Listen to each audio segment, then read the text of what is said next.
তো আমাদের গাছের তো গোলাপ গাছে তো একটা পাখি বাসা করেছে।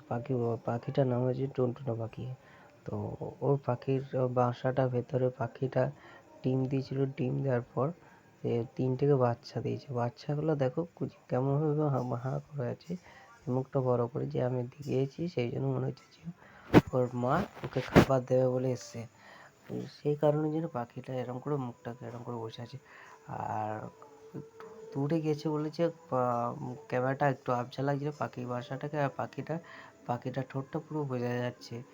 তো কেমন লাগছে ভিডিওটা এই তো সবে শুরু করলাম। তো পাখিটা বাসাটাকে এবার দেখাবো গোলাপের পাতার মধ্যে, যে পাখিটা এত সুন্দর বাসাটা বেঁধে আছে। তো পাখিটা খুব সুন্দরভাবে যে মুখটা বড় করে আছে, যে মুখটা এত সুন্দরভাবে বড় করে আছে না, যে মনে হচ্ছে ওর মা এসেও খাবার দিতে এসেছে, সেই জন্য যে মুখটা বড় করে বসে আছে। আর তো এরপরে যে পুরো গাছটাকে পাখি বাসাটাকে দেখাচ্ছি, গাছটাকে তো পুরোটা দেখানো হলো না, বাসাটাকে পুরোটাকে দেখাচ্ছি, এত সুন্দরভাবে করেছি।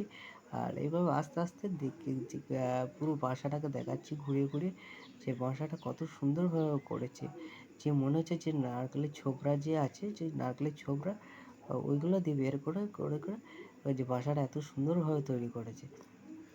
তো আমাদের বাড়িতে বাসাটা এত করেছে, সেই জন্য আমি বাসাটা ভিডিও বানালাম। আর পাখিটাকে তো বের করতে পারছি না, পাখিটা বের করতে লাগবে তো বাচ্চাটা তো মারা যাবে, সেই জন্য গায়ে হাত দিলে তো নোনা লেগে মরে যায়। তো আগেও দেখেছি, আর দাদু ঠাকুমারা বলেছে, মা বাবাও বলেছে যে পাখিটার বাচ্চাটা গায়ে হাত দিলে ও মারা যাবে। সেই জন্য ওকে বের করতেও পারছি না, আর কিছু করতেও পারছি না, সেই জন্য আমি বাসাটা বাইরে থেকে ভিডিওটা করলাম।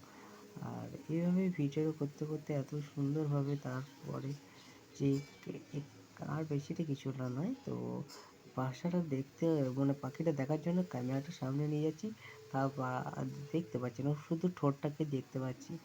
এইভাবে ভিডিওটা, আর বেশিটা না, এটাই ভেবে শেষ করলাম ভিডিওটা।